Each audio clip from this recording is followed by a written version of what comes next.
یہ آپ کا وہ ٹی وی پروگرام ہے جو آپ کو قرآن کریم کے الفاظ کا مطلب بتا دے گا، جملوں کا مطلب بتائے گا، آیتوں کا۔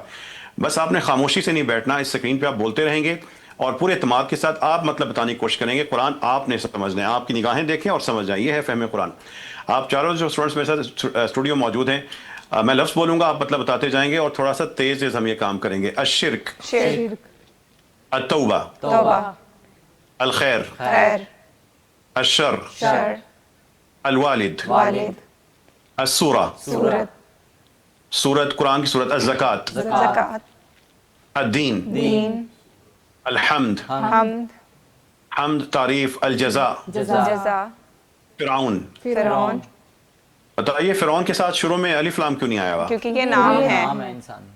عام طور پہ انسانی ناموں کے ساتھ عربی میں الف لام نہیں لگتا۔ الحشر، حشر، حشر، حشر کا دن، اکٹھا ہونے کا دن۔ یہ آسان سے الفاظ۔ اب دیکھیں اس سلائیڈ پہ کچھ الفاظ کے آخر میں گولتا ہے، اور کل ہم نے پڑھا تھا جن الفاظ کے آخر میں گولتا ہو، جیسے الندامہ، یا جیسے ہمارے پاس اللعنہ، یا ہمارے پاس یہ لفظ آ رہا ہے العبرہ، یہ ایسے الفاظ عربی زبان میں مؤنث شمار ہوں گے۔ بس ایسی ہی عربی، سادہ سی چھوٹی سی باتیں ہیں، گولتا آگے تو لفظ مؤنث شمار ہوگا۔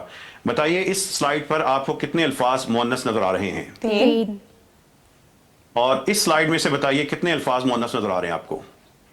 سورہ، توبہ، سورہ تین، اور زکوٰۃ، توبہ، تین، ارے الزکوٰۃ، یہ تین الفاظ مؤنث ہیں۔ بس یہ اپنی بات آپ نے یاد رکھنی ہے۔ یہ جب آپ نے بنیادی الفاظ پڑھ لیے، اور معلم القرآن کے پہلے 9 اسباق میں یہ بنیادی الفاظ ہیں، یہ الفاظ آپ کی زبانوں میں موجود ہیں، پنجابی میں ہیں، اردو میں، پشتو میں، سرائکی میں، سندھی میں، دنیا کی کئی زبانوں میں اللہ نے قرآن کی بنیاد رکھی ہے۔ وَلَقَدْ يَسَّرْنَا الْقُرْآنَ، ہم نے تو قرآن کو آسان کیا ہوا ہے۔ اس کی آسانی کا ایک پہلو یہ ہے کہ اللہ نے جن الفاظ کے ذریعے قرآن کریم کو بنایا، اللہ کی رحمت یہ ہے کہ عربوں سے لے کے وہ الفاظ اجمیوں کے لیے ان کی زبانوں میں بکھیر دیا۔ بنیاد تو میرے رب کی کتاب کی ہماری زبانوں میں پہلے ہی موجود ہے، ہم تو صرف اس بنیاد کو صحیح طریقے سے اس پروگرام کے ذریعے استعمال کر رہے ہیں تاکہ قرآن عربی میں سمجھ آئے، براہ راست آئے، خود آئے، اور اگر ہم انگلش میڈیم ہو سکتے ہیں تو اللہ کی توفیق سے قرآنک میڈیم بھی انشاءاللہ ہو جائیں گے۔ میں آپ کو عربی کا نیا سبق دینے لگا ہوں، اور وہ یہ ہے، ہاذا کا مطلب ہے دس از، یہ۔ اب آپ مجھے بتائیں ہاذا کتاب کا مطلب کیا ہو جائے گا؟ یہ کتاب ہے۔ یہ کتاب ہے۔ تو یہ جو الفاظ آپ نے پہلے پڑھے تھے اللہ کی کتاب کے الفاظ، اس کے شروع میں اب ہاذا آئے گا، جملوں کا مطلب نہیں لکھا ہوا، مطلب آپ سمجھتے ہوں گے، آپ کو پتہ ہے کہ اس کا مطلب کیا بنے گا۔